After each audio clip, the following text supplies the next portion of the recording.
Hey folks, welcome to the Truck King YouTube channel and rematch day. Once again, we have the Toyota Tacoma TRD Pro facing off against the Nissan Frontier PRO-4X, and we're going off-road. In this video, we're at a brand new off-road park, so we have a whole bunch of new obstacles to explore. Make sure you stay tuned.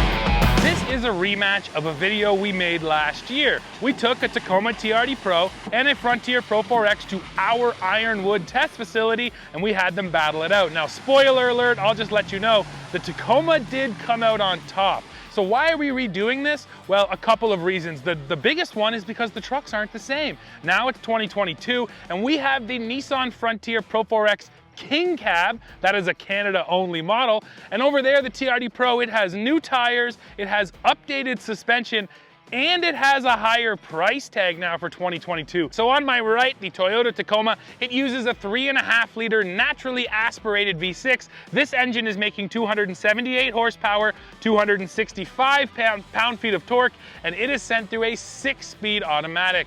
On the flip side, we have the Frontier. Very similar strategy, also a naturally aspirated V6, but that's a 3.8 liter, and it's making 310 horsepower, 281 pound-feet of torque, and that is sent through a 9-speed automatic.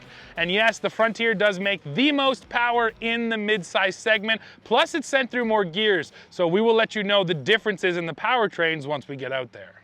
Now let's talk about the off-road packages before we get out there. And if you go for Pro-4X or TRD Pro, well, they're pretty similar upgrades. You're getting all-terrain tires, you're getting a rear locking differential, you're getting a unique set of shocks, Fox shocks on the Toyota, Bilstein shocks on the Frontier, and then you're also getting skid plates underneath. And now we can take a look underneath the trucks thanks to our truck ramp. So first of all, here on the Tacoma, I want to show you these exposed tow hooks right here. They're a little bit low underneath the bumper, but it is nice that there are some decent tow hooks. There's also one on this side, kind of tucked up under the skid plate.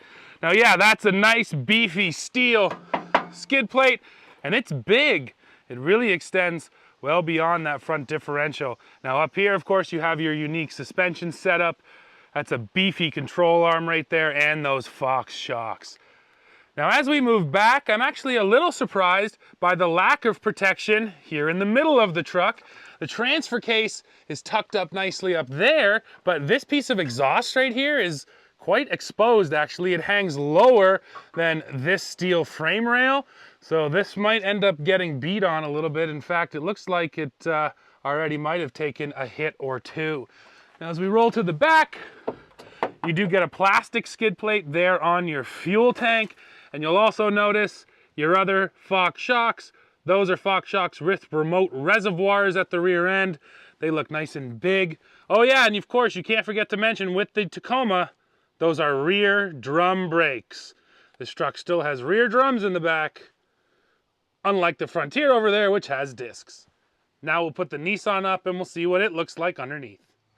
And now it is Frontier time. So looking here in the front end, you also do get some nice big exposed tow hooks. I think they're actually a little easier to get to here on the Frontier than they are on the Tacoma. Now, first up, you do get a nice skid plate. Immediately behind that, another steel skid plate. And that continues back until this area. But then here in the midsection, also another nice steel skid plate there on your transfer case. And guys, here's a big deal. That is a steel skid plate for the gas tank. Even on the F-150 Tremor and the Raptor, this is a plastic skid plate. So it's nice that Nissan actually takes their armoring seriously and you get a steel plate for your fuel tank. Now, when it comes to suspension, you can see the set of Bilstein shock absorbers right back there. And besides that, this is pretty much standard Nissan Frontier under here. You can also see the Bilsteins up front here. So yeah, I think the Tacoma obviously has more done to the suspension, but when it comes to overall armoring underneath, I want to give this one to the Frontier. I also have to quickly nitpick something else on the Nissan, the amount of rust on a lot of these components. And keep in mind, this is a brand new truck. And yeah, there's already quite a bit of rust underneath of it. Now we do see rust on just about every truck we put up here, but this one stands out to me as being a little bit more than normal.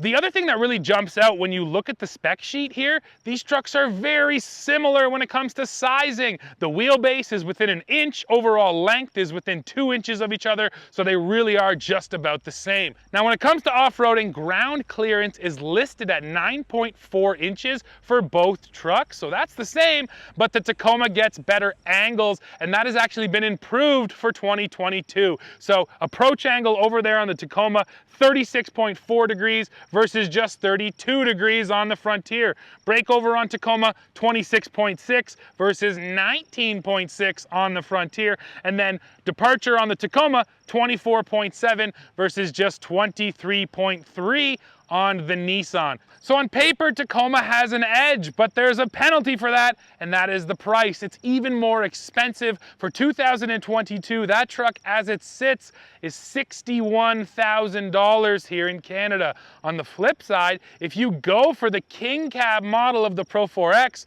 well, you're gonna save money. That thing starts at just about $47,000 here in Canada. So we're going into this knowing that you're paying over 10 grand more for the Toyota. So now the question is, sure, maybe it's a bit better, but is it really worth the price difference? Well, that's what we're gonna look to solve right now. And here we are, folks. Welcome to the Minden Off-Road Park. Now, of course, we still have all our trails at Ironwood, but we like to switch it up too and try something new. So this is local to us. It was about a 40-minute drive, and we want to give something different a shot.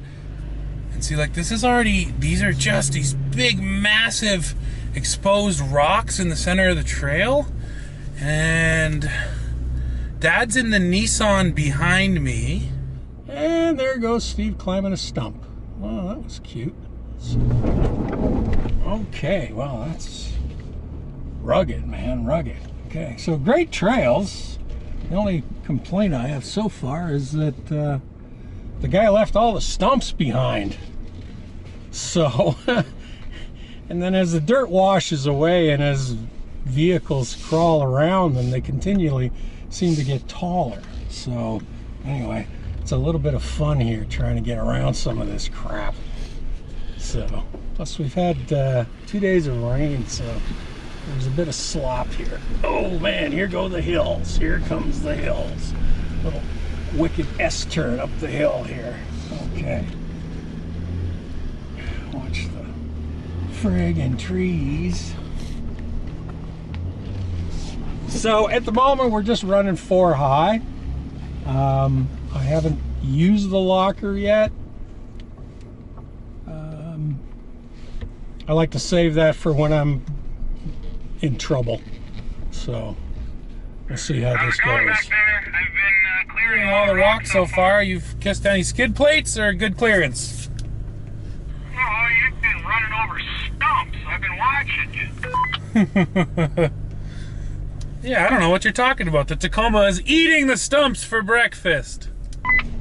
No, you left the stump behind, but like, we're gonna call you Stump Jumper. That's a tricky one. You don't want to slide down that hill into the tree. Yeah, talk about harsh angle. Wow. And I hate to tell you, but this Frontier does not corner as well as that Tacoma. Yeah, I can see it coming through there. Actually, you just sort of slid your front end over on the mud and it helped you rotate around the corner. Yeah, no doubt the Frontier does not have the maneuverability, and these are tight trails out here, so you notice it. You're doing 3-point turns where I don't have to. Pretty wicked in here, I'll give you that.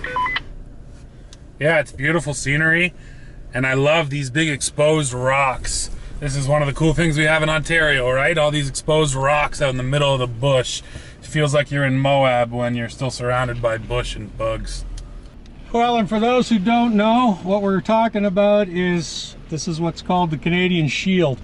and it's all exposed rock due to all the glacial ice ages that basically scoured all the dirt off of the top of these rocks. So we're looking at what was here at the beginning of time.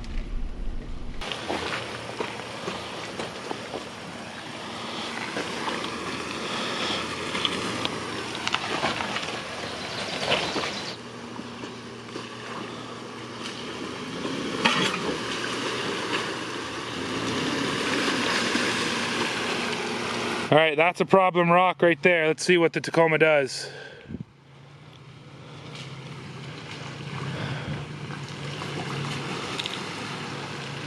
Ooh, he just cleared it. Nice.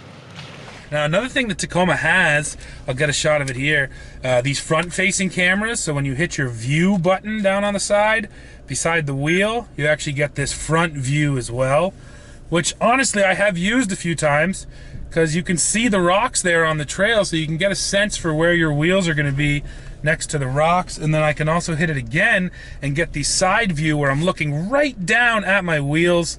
I think that's a really valuable view, especially on trails like this.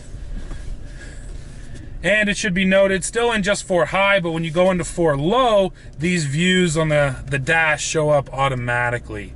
Okay, so we're actually right at the end now of this first trail. And we're just going to drop back onto the main trail, but the actual drop onto the main trail is quite severe. So I got Dad to spot me on this one, because honestly, I don't want it to drop off right onto a rock. Although it still might. I don't know if the clearance is going to be enough, but at least I got some eyeballs outside of the truck.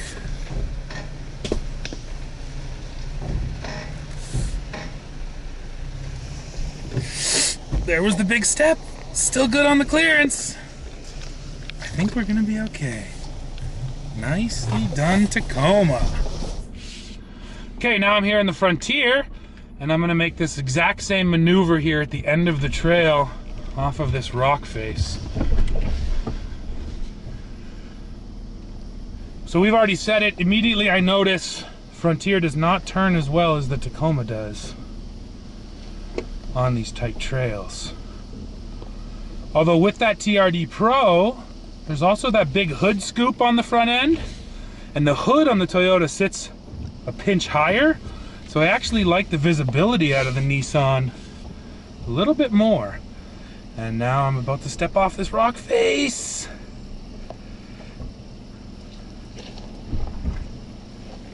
And it cleared! Whoa, I did not expect that to clear. I was nervous about that one, guys. Well, not bad. The other thing I have to comment on are the brakes in the Tacoma. They don't feel that strong. I don't know if that's because it's the drums in the rear, but comparing the two, the Nissan seems to have grabbier brakes, and I like that for coming down hills like that. Okay, folks, we're just coming off this same trail for the second time, and we switched trucks, so I've now done it in the Frontier and the Tacoma, same as Dad. So there are some differences. We're gonna keep hammering this drum. Tacoma handles a lot better than the Frontier. Tacoma suspension takes care of you a little better than the Frontier. But on the positive side, Dad, the powertrain here in the Frontier, it's just better. It's easier to modulate. It's smoother. It's not as jumpy. The Tacoma always feels like it wants to jump on you. And when you're doing this crawling, that's not what you want. So I'll take the powertrain out of the Frontier all day long over the Taco. But then clearance-wise, the Tacoma was a little bit better. Tires-wise, I think it was a little bit better. So yeah, I think the powertrain from the Frontier, but everything else from the Tacoma. Certainly powertrain, I give you that, and brakes. And brakes, the brakes are better. They are. They grab a lot tighter. And when you're coming down these hills, we're not using downhill descent control. We're just using right foot. And yeah, the Frontier feels a lot better. And sight lines, we mentioned this, that big bulging hood in the Tacoma. You don't have that here. This hood really falls off in front of you, so I feel like I can see better out of this truck. It is somewhat better. So those trails were not bad at all. It was fun to do something new, but there wasn't quite enough deep mud, Dad. So what do you say we maybe go back to Ironwood and give a little hydroline action? We got a good rainstorm last night, so it should be awful wet back there. All right, let's do it. Let's go. And here we are, folks, back on the hydroline. Now, another huge shout out to the Minden Off-Road Park. If you guys are in Ontario, go check that place out. The truth of the matter is that we ran basically everything we could. The majority of the obstacles in that place are meant for vehicles with lifts and at least 35-inch tires, not stock trucks, even these ones. So, yeah, we wanted to, though, get a little bit more mud and water going, which is why we're here on the hydroline, which is so swampy right now. It is absolutely soaking wet. There is more water here than there even was a weekend or two ago. Wow, this is deep. So far, she's chugging through. As I sit here and wait for Dad to wade his way up to the next camera point, he's got his big boots on today because there's so much water. I have to complain about something here in the Tacoma, and that is the fact that the multi-terrain select, crawl control, and the rear locking differential, none of them work in 4 high. You have to be in 4 low to access any of those off-road systems, and I just don't agree with that. I would like to be in mud and ruts mode. That would change up my throttle mapping and my traction control in 4 high. I don't want to have to go into 4 low, and Toyota is the only brand that makes you go to 4 low for all of that stuff. Nissan, you do have to be in 4 low to lock the rear end. Even that I don't get. Sometimes I like to lock up when I'm in 4 high, whereas these trucks tell you you have to be in 4 low. So I just don't necessarily agree with needing to be in 4 low to access the best off-road stuff on a pickup truck. Okay, and now we're coming into the deep trench, and so far so good on the mud. Really, the thing out here today is how deep this water is, so let's hope everything's sealed up. Oh my gosh, it's deep. Okay, baby, let's go. We're in it now. We're in it now. Still in 4 high. Oh, and she's chugging. Oh, it's deep. It's gotta be above the doors, man. Okay, I'm getting to the end. There's my big rock on the passenger side. Not bad. Tires right over. Here comes the hill climb. Ooh, there's a skid. There's a skid. Oh, then just the one skid plate. Okay.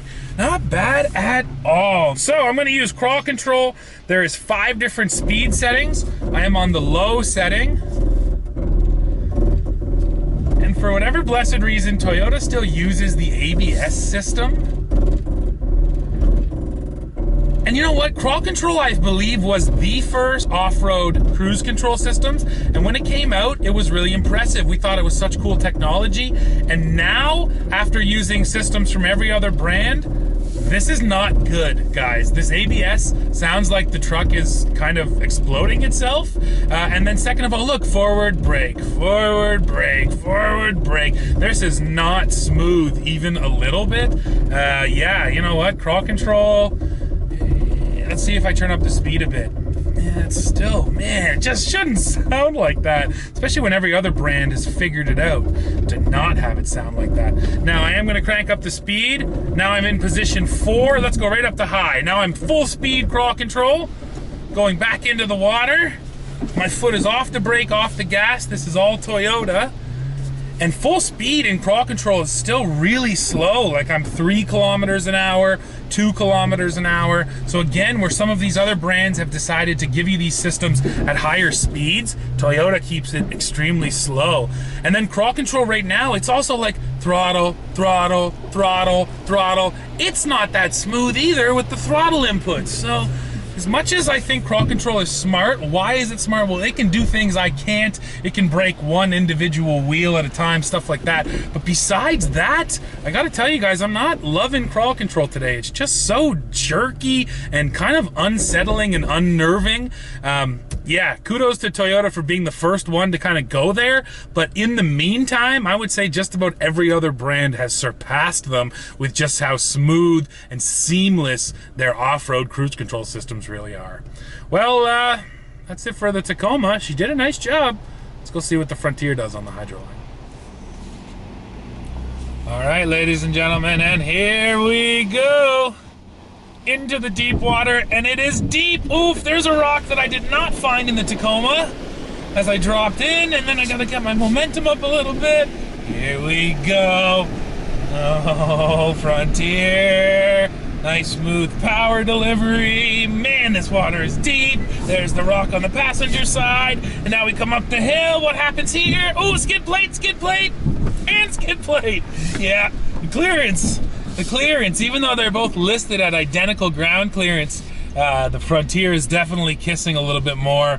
However, the Frontier is also better armored, so at least I feel better knowing that what's going on underneath the truck is pretty solid. Now, the Frontier made it through, though. This little Nissan is doing everything the Toyota's doing. We'll have to see what it's like going back down the hill and through. Okay, so exactly like in the Toyota, I'm actually going to switch it over to 4 low now. And there is no off-road cruise control here in the Nissan. That is not a system that Nissan bothered to introduce.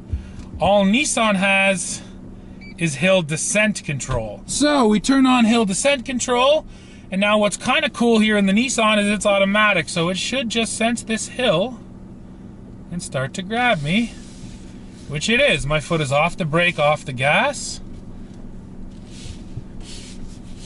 And this is way smoother than what was going on over there in the Toyota. Now the Toyota will also drive you on flat ground. The Nissan won't do that. It's only going to do this once you're on a hill.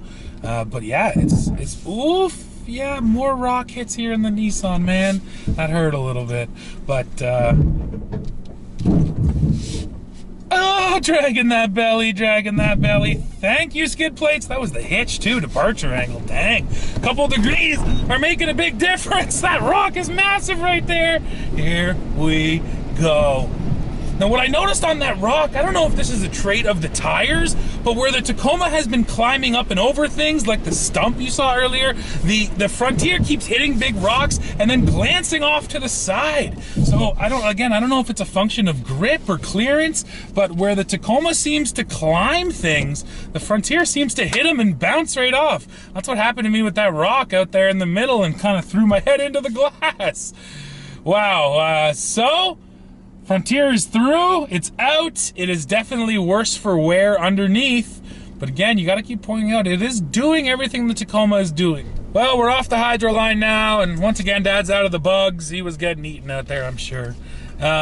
So this is a bit of a tricky one. We wanted to do this rematch to bring these trucks back together because they're a bit different now, especially the Tacoma. And you know what, Dad? The differences show. The Tacoma has more approach, more departure, more breakover, and it was just hitting less rocks than the Nissan was. Plus, I think the tire upgrade on the Tacoma really helps it quite a bit too. Now, on the flip side, I kept mentioning the King Cab here. There's no actual real difference between this truck and the Crew Cab off-road. They have the same wheelbase. It's just that you're getting the tiny back seat. What's exciting about this truck, though, of course, is it's Canada only, and that's always fun. So after this day of off-roading, here's where I'm kind of at, Dad. Straight up off-road prowess. If you're comparing these two, you take the Tacoma. It's just got the clearance, it's got that suspension, it's just a hair better out here on the trails. But then you look at the whole package and you remember that the Tacoma is over $10,000 more, and the Frontier went everywhere it went today. So how are you feeling at the end of all that? I agree with what you said as far as if booting around in the woods is all you ever do, which of course is not what anybody ever always does. Yeah. Then yeah, the Toyota is your truck. However, $10,000, and I think Steve and I both agreed that this powertrain is superior to what's in the Tacoma right now. So I'll keep my 10 grand and go Frontier. Okay, fair enough. Well, now we'll do the full wrap up and I'll let you know what I think.